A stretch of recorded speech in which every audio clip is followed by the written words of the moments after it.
Aries, notice the impulse first before we go anywhere. Right now, some part of you wants to move, to reach out, to check, to close the distance, to do something to make the thing you want happen faster.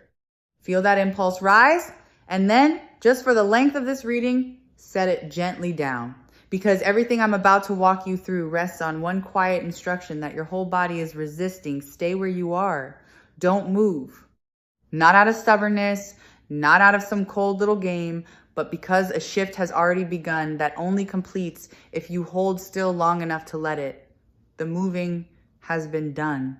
It's someone else's turn now. Let me take you back though, because you can't understand where this is going without seeing clearly where it's been. There was a long stretch where you were the one in motion. You were the initiator, the one who reached first, who kept the thread alive, who noticed the silence and filled it, who carried the weight of keeping this connection warm. You told yourself that was love, and in a way it was. But it was also exhausting. And somewhere underneath the giving, a quiet ache was forming, the ache of always being the one who tries. I want to name what that position did to you, because you've never fully let yourself feel it. Being the constant pursuer slowly teaches you a lie about your own worth. Every time you reach and the response is lukewarm, a small voice inside adjusts your sense of value downward. You begin to believe you have to earn what should have been freely given. You start performing, over-explaining, softening yourself, making yourself easier to want. And the cruel arithmetic of pursuit is that the harder you chase, the less valued you become, not because you're less valuable, but because anything that's always available stops being noticed. You were teaching them, without meaning to, that your presence required no effort to keep. Here is the quiet law underneath all of this, and once you see it, you can't unsee it. In any connection, attention flows toward what feels slightly out of reach and away from what feels guaranteed. This isn't cruelty. It's simply how desire works. Desire needs a little space to move into. It needs a question, a gap, a reason to lean forward. When you fill every gap yourself, when you answer the question before it's asked, when you leave no space at all, you accidentally remove the very thing that pulls a person toward you. The distance you've been so afraid of is not the enemy. Handled rightly, the distance is the magnet. So let me show you the moment it started to turn, because there was one, even if you didn't recognize it while it was happening, at some point, worn out or wounded or simply done, you stopped reaching quite as much. Maybe you didn't even decide it consciously. You just had less to give, or you finally protected yourself a little, or life pulled your attention elsewhere. And in that pause, something changed in the field between you that you couldn't see from your side. The steady signal you'd always sent went quiet. And silence from someone who was always present is the loudest sound there is. Feel what happened on their side when that quiet arrived, because this is where the whole dynamic begins to invert. They had grown used to your presence the way you grow used to a light that's always on, not noticing it, not thinking about it, simply assuming it would be there. And then it dimmed.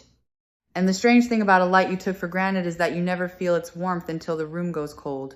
The absence you created, without even trying to, did something your presence never could. It made them aware. It made them wonder. It turned their attention, for the first time in a long time, back toward you. This is the kind of turning point that a reading from Sarah Angel Tarot is here to help you actually see. Not the loud, obvious moments, but the quiet hinge where a whole dynamic swings the other way while you're too close to it to notice.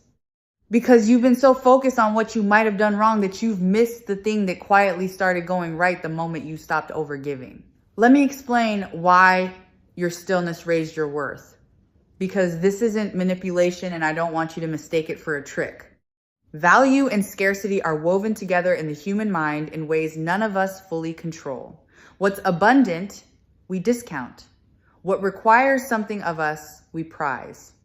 When you were endlessly available, you were unconsciously priced as abundant. The instant you became a little less reachable, the pricing shifted, not because you changed as a person, but because they suddenly had to consider the possibility of your absence. And nothing clarifies how much someone wants a thing quite like the dawning fear that they might not have it forever. So here's what's stirring in them right now, in this present moment, as you sit reading this. A restlessness, a pull they can't quite explain and might not even admit to themselves yet. They keep expecting the old signal from you, the message, the reach, the reassurance, and it isn't coming the way it used to. And that missing signal has created a low hum of unease in them, a sense that something has shifted, that the ground they stood on so casually is no longer guaranteed. That unease is not a bad sign. That unease is the exact feeling that precedes a chase. I want you to understand what they're beginning to realize, because it's specific and it's not what you'd guess. They're not primarily missing the things you did for them. They're missing the feeling of being chosen by you. When you pursued them, you handed them a steady, effortless sense of being wanted, and they leaned back into it without ever having to reciprocate. Now that the pursuing has quieted, that warm certainty has gone with it, and they're discovering how much they relied on it, they miss being wanted by you far more than they ever missed you when you were doing all the wanting. The absence of your pursuit is teaching them at last what it was worth. Notice the reversal of the questions, because this is how you'll know the polarity has truly flipped. There was a time when you were the one wondering, where do I stand? Do they think of me? Am I too much? Should I reach out again? All those anxious questions that live in the mind of the pursuer. Those questions are migrating now. They're crossing the space between you and taking up residence in the other person. They're the ones starting to wonder where they stand. They're the one replaying interactions, searching for signs, uncertain of their footing. The anxious wondering didn't disappear. It changed addresses. And this is where that particular energy of commitment enters the picture, the sense of something wanting to be made secure. Because when a person feels the ground they took for granted beginning to move, their instinct is not to drift further, it's to secure their footing. The casual becomes urgent. The someday becomes now. The one who assumed they had all the time in the world suddenly feels the clock they never noticed before, and that awareness turns loose interest into genuine pursuit. What you're sensing isn't just that they'll reach out. It's that they're moving toward wanting to make this real, to define it, to hold on to it in a way they never bothered to when they thought it would simply always be there. The deeper current beneath a reading like this, the thing Sarah Angel Tarot exists to remind you of, is that your worth was never actually in question. Only the timing was, only their readiness was. And both of those are finally catching up to a truth about you that was always steady and true. You didn't become more valuable when you stopped chasing. You simply stopped hiding your value behind your effort and let it stand on its own where it could finally be seen. Now let me speak to the hardest part, because I can feel it pressing at you even as I describe all of this. The temptation to move. Every fiber of you, trained by all that time spent pursuing, is screaming that you should do something, send the message, break the silence, check whether it's working, take back control by acting. And I need you to hear this clearly.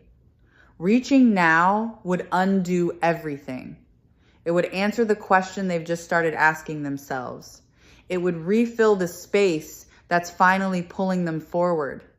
It would reset the entire dynamic back to the old arrangement where you carry the weight and they lean back. The pull only works while the space stays open. The moment you close it, the magnet switches off. Because desire, once it's been activated, needs room to complete its arc. Think of someone reaching for something just out of grasp. The reaching is the wanting made visible. But if the thing leaps into their hand before they finish stretching for it, the wanting collapses, unfinished, unsatisfying. They never get to feel the full pull of their own desire. When you hold still and let them come the whole distance, you let them experience the complete arc of wanting you, and that complete arc is what transforms casual interest into something that lasts. Interrupt it, and you rob them of the very experience that would have bound them to you. But I want to correct something, because don't move can be badly misunderstood. And I don't want you to turn stillness into suffering. Holding your position is not passivity. It is not sitting frozen by the phone, refreshing, waiting, white-knuckled, performing a stillness you don't feel. That kind of waiting is just pursuit in disguise, your whole being still pointed at them, still reaching, only with your hands tied. Real stillness is different. Real stillness has your attention turned back toward your own life. It's not the absence of movement. It's movement in a different direction toward yourself. Let me tell you what don't move actually means then, so you can do it from the right place. It means you stop organizing your inner world around another person's next action. It means your peace stops being hostage to whether they reach out. It means you become genuinely absorbed in your own days again, so that their eventual return is a welcome addition to a full life rather than the rescue of an empty one. Stillness, done right, is not a strategy you perform for them. It's a homecoming you make to yourself. And the beautiful paradox is that the version of you who has truly come home is exponentially more magnetic than the version straining toward the door. This is why the source of your stillness matters more than the stillness itself. If you hold your position as a tactic, waiting them out, playing it cool, while secretly churning, they'll feel the strain underneath it, because desperation has a frequency that leaks through any performance. But if you hold your position because you have genuinely returned to your own center, because you actually are at peace, because, your worth doesn't depend on their motion. That authentic settledness broadcasts something no strategy can fake. People can't always name what draws them, but they can always feel the difference between someone performing calm and someone who simply is calm. Become the second one, and you won't have to do anything at all. So fill the waiting with your own life. And let me be specific about why this works on more than one level. When you pour yourself into your own world, your work, your friendships, the things that light you up, independent of any connection, two things happen at once. You become happier, which is reason enough, and you become more attractive, because a person fully engaged in a life of their own is the most compelling sight there is. Nobody leans toward a life on hold. Everybody leans toward a life in motion. Live yours so fully that reaching you requires them to catch up, and watch how quickly the catching up begins. There's a sign that tends to come just before they move, and I want you to recognize it rather than dismiss it. Often it arrives as a small, low-stakes test first, a light touch, a minor reason to make contact, something they can frame as casual so their pride stays protected. They're checking whether the door is still open before they commit to walking through it. Don't mistake the smallness of that first gesture for the smallness of their feeling. The tentative first move is exactly what a person does when the feeling is large and the fear of rejection is larger. Meet it warmly, but don't fling the door wide and come rushing out. Let them keep walking towards you. Let me tell you how the chase itself tends to unfold, because you'll want to recognize it when it starts rather than second guessing it. It rarely arrives all at once as a grand declaration. It builds. First the testing touch, then a slightly bolder reach, then the gradual increase of effort as they feel you receiving them without immediately taking over the pursuit yourself. Each step they take that you don't rush to match teaches them that they have to keep moving to keep you. And that lesson that you are worth continued effort is the single most valuable thing this whole reversal can install in a connection. You're not just waiting for them to come. You're letting them build the muscle of pursuing you, which is a muscle they'll need for everything that comes after. When it does come, there's a way to receive it that preserves everything you've built, and I want to prepare you for it because the old instinct will be strong. Receive warmly, but do not immediately collapse back into the pursuer. The moment they start reaching, everything in you will want to reward it by flooding them with all the wanting you've been holding back to reach as hard as they're reaching, to match them, to finally let it all out. Resist that just a little longer. Let them lead the pursuit for a while. Your warmth in receiving is enough. You don't have to seize the initiative back the instant it's offered to you. Let them enjoy the unfamiliar, invigorating work of winning you. I want to say something about pacing because the timing of your responses carries more meaning than the words themselves. When you were the pursuer, you answered instantly, always, because their message was the highlight of your day and you couldn't bear to make them wait. That instant availability told the story about who was reaching for whom. Now, without playing any cold or calculated game, simply let your responses come from the natural rhythm of a full life rather than from a phone clutched in anticipation. When your reply arrives because you finished what you were doing and then turned your attention to them, rather than dropping everything the instant they appeared, it quietly communicates that you have a life. They're being welcomed into, not a vigil they finally ended. Here's what you must not do when they arrive, and it's the most tempting thing of all, so brace for it. Do not, in your relief and joy, hand back all your power in a single grateful rush. Do not apologize for the distance. Do not explain yourself, over-reassure them, or immediately return to carrying the whole connection just because they finally showed up. Their arrival is not a cue to resume your old role. It's the beginning of a new arrangement, one where effort flows in both directions. If you sprint back into being the giver the moment they appear, you'll teach them that the reach was a temporary detour and the old dynamic is available again. Hold the new shape. Let it become the normal. Because the real work isn't getting them to chase, it's maintaining the healthy polarity after they do. A connection stays alive when both people continue to reach for each other, when neither one goes fully slack in the certainty of being loved. You've just relearned your own value and your own magnetism. Don't surrender it the moment you're wanted again. Keep tending your own life. Keep your center. Keep being someone worth pursuing, and let them keep being someone who pursues. The goal was never to swap places so they become the desperate one. The goal is balance, where the wanting runs both ways, and neither of you takes the other for granted again. I want to name the healing available in all of this, because it reaches far beyond this one connection. You are learning, maybe for the first time in your life, that you are worth being pursued.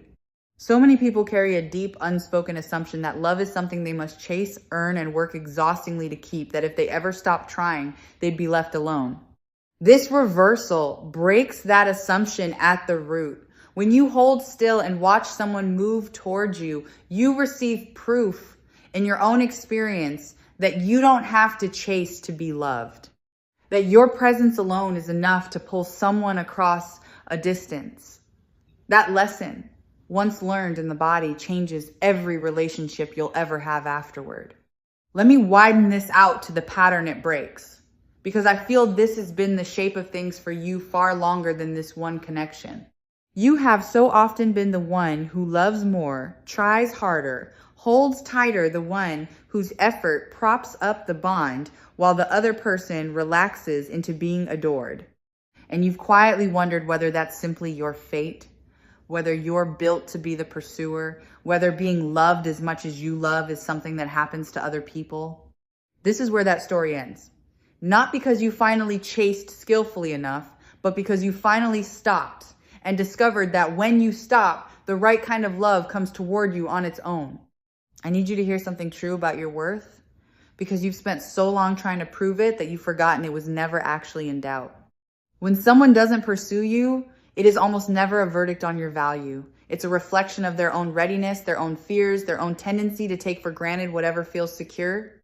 Your worth was constant the entire time, through all the reaching, all the lukewarm responses, all the moments you felt like too much. It didn't rise when they finally noticed.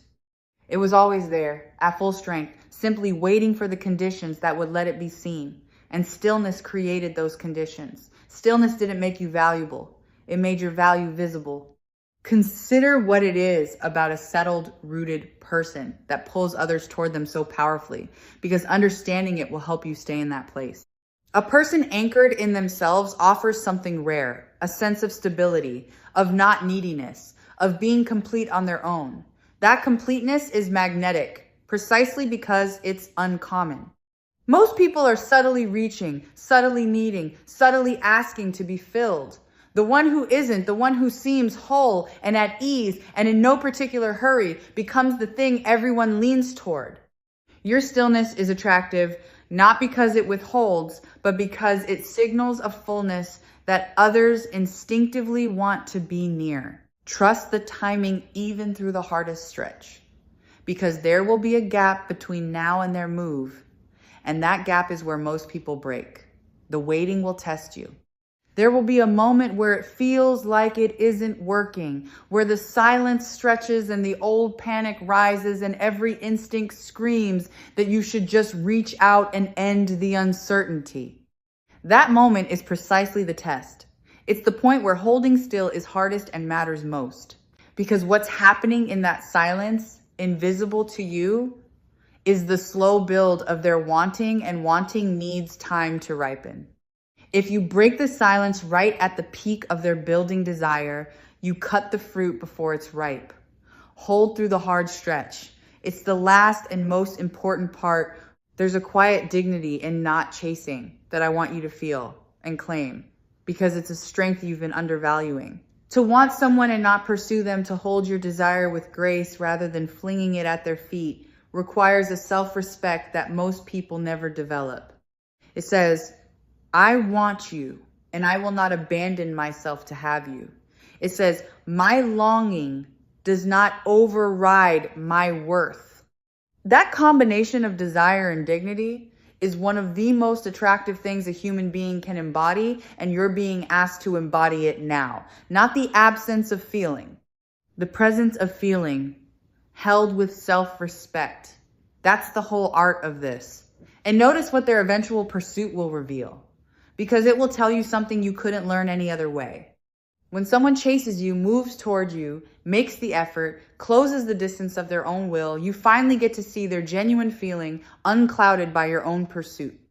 All that time you spent reaching, you could never be sure how much they truly wanted you, because your effort filled the space where their choice would have shown itself. Now the space is open, and whatever they do with it is pure signal. Their movement toward you is the truest information you've ever received about where they actually stand. Let them show you. Then you'll know. Let me address the thing your mind does in the quiet, because it's working against you without your knowing it. In the waiting, you'll be tempted to live inside your imagination, rehearsing the reunion, scripting what they'll say, replaying old moments, running the whole reconnection in your head 100 times over. It feels like keeping hope alive. But that constant mental reaching is just pursuit that's gone underground. Your body is still, but your attention is sprinting toward them every waking hour, and that fixation carries its own subtle weight in the field between you. The most powerful thing you can do is genuinely take your mind off it, not suppress the thoughts, but let your attention be so naturally occupied elsewhere that they simply don't have room to run on a loop. A watched pot and a watched connection behave exactly the same way. I want to separate two things that look alike but could not be more different: detachment and indifference. You are not being asked to stop caring. Indifference is the death of a connection. It's genuine coldness, the true absence of feeling, and it would end this rather than transform it. Detachment is something else entirely. Detachment means you care deeply and you release your grip on the outcome at the same time. You still want them. You've simply stopped needing to control when and how they come. It's the difference between clutching something so tightly your knuckles go white and holding it in an open palm. The open palm is not indifference. It's the most loving and the most powerful posture there is, because it wants, without grasping. There's a trap I have to name directly, because nearly everyone falls into it. The checking. Watching for signs of them, monitoring whether they've been active, searching for evidence of what they're feeling, refreshing to see if anything has changed. Every one of those small checks is a tiny act of pursuit. And worse, each one chips away at your own peace and quietly tells your nervous system that your calm depends on their movement. Set the watching down. You do not need to monitor the thing you're allowing to come to you. Surveillance and stillness cannot coexist. One is the anxious opposite of the other. Trust the process enough to stop auditing it. Consider what the people around them are noticing about you now, because word travels in ways you can't see.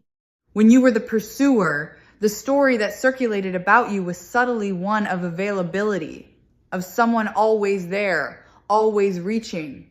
That story has changed. The people in their world are beginning to register a different version of you, someone self-possessed, someone moving forward, someone who didn't fall apart in the absence. And that shift in your reputation reaches them through channels you'll never trace. Sometimes a person's pursuit begins not with anything you did directly, but with an offhand remark from a friend about how well you seem to be doing. Live well and let the news of it travel on its own. I want to prepare you for a particular kind of moment because it often becomes the turning point. At some stage, they will encounter evidence of you thriving without them, a glimpse of you genuinely happy, absorbed in your life, radiant in a way that has nothing to do with them. And something will drop in their chest. Not because they're petty, but because nothing awakens a person to what they're losing, quite like seeing that the other person is going to be perfectly, beautifully fine either way. The one who assumed you'd always be waiting suddenly confronts the possibility that you're moving on. That confrontation is often the exact thing that turns a slow drift into an urgent pursuit. But hear this carefully, because it matters. You must not manufacture that moment. The instinct will be to perform your thriving for them, to make sure they see it, to stage your happiness as a message.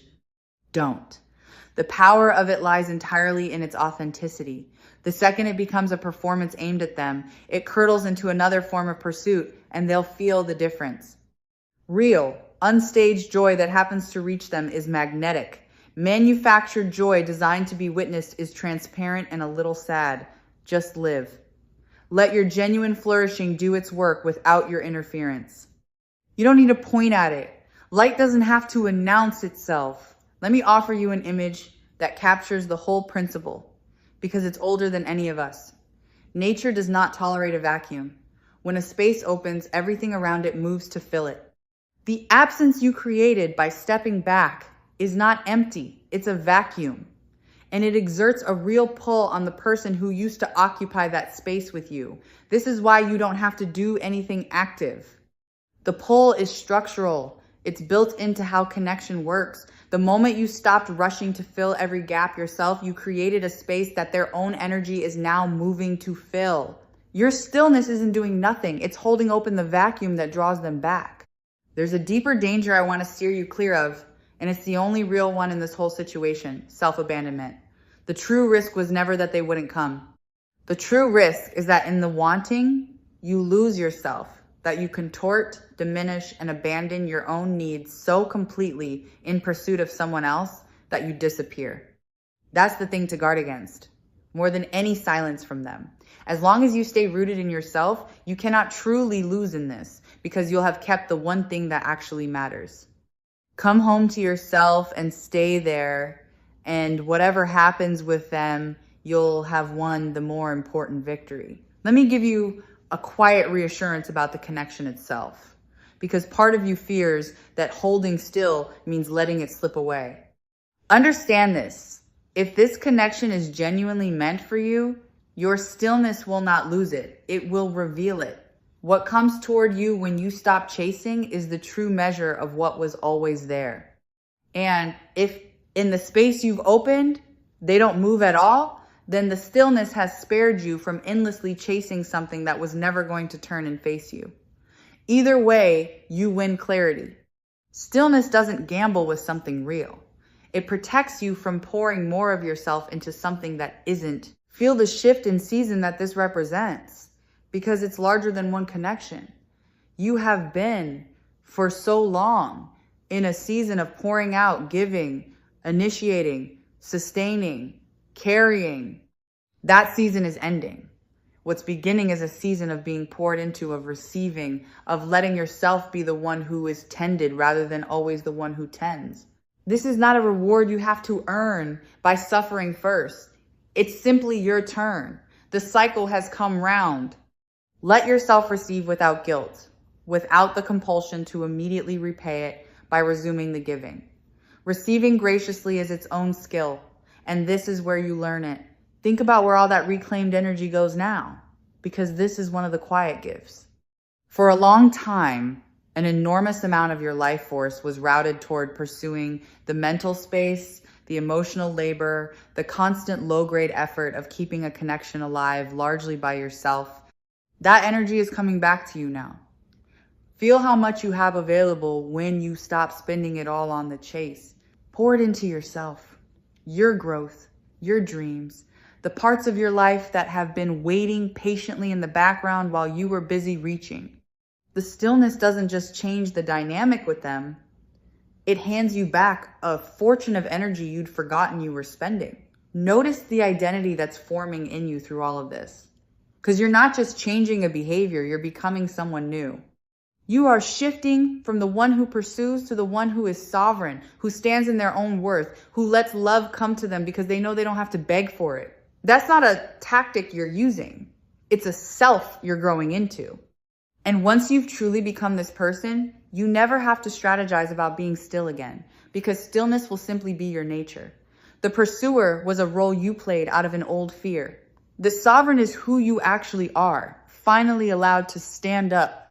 I want you to trust a specific signal, because your body will know before anything visible happens.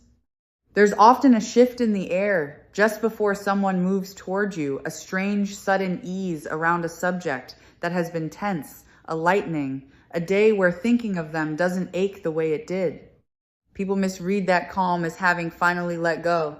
Sometimes it is. But often it's your own intuition sensing the approach before any message arrives, quietly relaxing because on some level you already know it's coming. If that unexplained peace settles over you, don't rush to interpret it as the end of hope. It might be the quiet announcement of its arrival. Release your grip on how it has to happen, because the mind loves to script the reunion in a particular shape and then miss the real one because it looked different. You don't get to control the form their return takes, and you don't need to. Your only task is to stay open and rooted so that whatever shape it arrives in, you're able to receive it. The reconnection might come through an avenue you didn't expect, in a manner you didn't plan for, wearing a face you didn't anticipate. Loosen your grip on the script. Keep your heart open and your feet planted, and let the how take care of itself. And when they do come, offer them a particular grace, because it costs you nothing and it strengthens everything. Let them save face. A person returning after taking someone for granted carries a quiet shame about it. You do not need to make them grovel, to extract an admission, to make them pay in full for every moment they lean back. You can simply, warmly let them in without a reckoning at the threshold. That generosity is not weakness, and it's not you letting yourself be walked over. You've already reset the dynamic simply by holding still. Letting them return with their dignity intact makes you someone safe to come home to. And it's the mark of a person operating from strength rather than wounded pride. Let me show you what lasting looks like once this polarity is healthy. Because getting them to chase is only the doorway, not the house. What you're building toward is not a connection where they pursue and you finally get to lean back and be adored, simply flipping the old imbalance. It's a connection where the reaching flows both ways, where two whole people keep choosing each other, where neither one goes slack in the certainty of being loved. You felt what it's like to be the only one reaching. You know now that you never want to return there. So build the other thing, the mutual thing, the balance thing, where effort and desire move in both directions and the taking for granted never gets a foothold again. Here is something small and grounding to carry into the waiting, because reassurance holds better with the practice attached. When the urge to reach rises, and it will rise, pause and place your hand somewhere on yourself, your chest, your arm, wherever feels steadying, and remind yourself quietly that you are the destination, not the traveler. Let that phrase settle into you. You are the one being moved toward. You are the still point others orient around. Return to that whenever the old pursuing instinct flares. And each time you do, you'll find the urge to chase loosens its hold a little more until standing still stops feeling like restraint and starts feeling simply like home. Resist one more temptation while you wait, because it wears the mask of caution, but it's really just pursuit in another costume, the urge to test them. To set a small trap, drop a bit of bait, engineer a situation to see whether they'll respond, to force a sign out of them before you're ready to trust. Testing is just another way of reaching, and it carries the same anxious frequency as chasing. It also tends to backfire because manufactured tests produce manufactured results that tell you nothing real. You don't need to test the thing you're allowing to unfold naturally. Let their genuine, unprompted movement be your only evidence. The truest test is the one you never have to set because they walk toward you without being maneuvered into it. Let me speak to the nights because that's where stillness is hardest to hold. In the daylight, your life fills the space and the waiting is bearable. But when the day goes quiet and you're alone with your thoughts, the old ache rises, the phone feels heavy in your hand, and the urge to reach becomes almost unbearable. Know that this is coming so it doesn't catch you off guard. The nighttime pull toward contact is not a sign that you should give in. It's simply the hour when your defenses are lowest and your longing is loudest. Let the urge crest and pass without acting on it. Nothing that needs to be sent in the vulnerable hush of a lonely night ever truly needs to be sent. Let the morning and your steadier self decide. I want to reframe the patience this all requires because you've been experiencing it as deprivation and it's actually the opposite. Holding still and letting someone come to you is one of the purest forms of self-love there is. It's you refusing to abandon your own worth for the sake of a faster result. It's you saying, with your actions, that you will not beg for what should be freely offered, that you honor yourself too much to chase. Every hour you hold your position is an hour you spend choosing yourself. The patience isn't you going without. It's you demonstrating to yourself most of all that you finally believe you're worth waiting for. And let me give you a piece of discernment for when they do return, because not every return is equal and you deserve to tell the difference. A momentary impulse looks different from a genuine reckoning. Someone reaching out of a passing loneliness tends to test the water and drift again. Someone who has truly understood what they nearly lost comes back with consistency. They keep showing up, keep making the effort, keep demonstrating through steady action rather than a single dramatic gesture. You don't have to decide anything at the first knock. Let their consistency over a little time tell you which kind of return this is. The one meant for you won't mind proving itself because a person who genuinely wants you is glad of the chance to show it. One last thing before we close, because it's the quiet engine underneath all of this. Each hour you hold your position, the pull grows a little stronger. This isn't a single dramatic moment, but a slow accumulation, a compounding. The first stretch of stillness is barely felt on their side, but it builds. The absence deepens. The wondering sharpens. The taking for granted erodes a little more with every passing quiet. So if it feels early on like nothing is happening, understand that something is always happening. It's simply gathering below the surface, the way pressure builds long before it moves. Your only task is to not interrupt the gathering. Hold and let it accumulate into something that finally has to move. And release completely the fear that holding still means you're doing nothing. Stillness is the most active thing you've done in this connection for a long while because it takes everything in you to override the instinct to chase. And that override is the work. Every moment you don't reach, you are actively reshaping the entire dynamic. You are teaching, through your steadiness, a new lesson about your worth. Doing nothing has never required more strength, and nothing you could actively do would accomplish half as much as this disciplined, dignified, rooted refusal to abandon your own ground. As this reading settles toward its close, I want to leave you with the heart of what I felt for you throughout our time together here on Sarah Angel Tarot. Not a promise that you'll never have to reach for anyone again, but the deep reassurance that you are always worth reaching for. And that the stillness you're being asked to hold is not emptiness, but power. The quiet, rooted power of a person who finally knows their own worth and no longer feels the need to prove it by chasing. So here's what to do with yourself between now and the moment they move. Turn back toward your own life with everything you've got. Let your days be full and good and genuinely yours.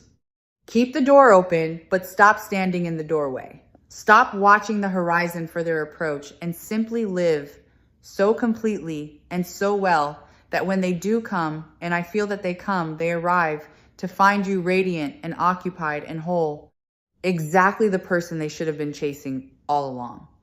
You don't have to make it happen.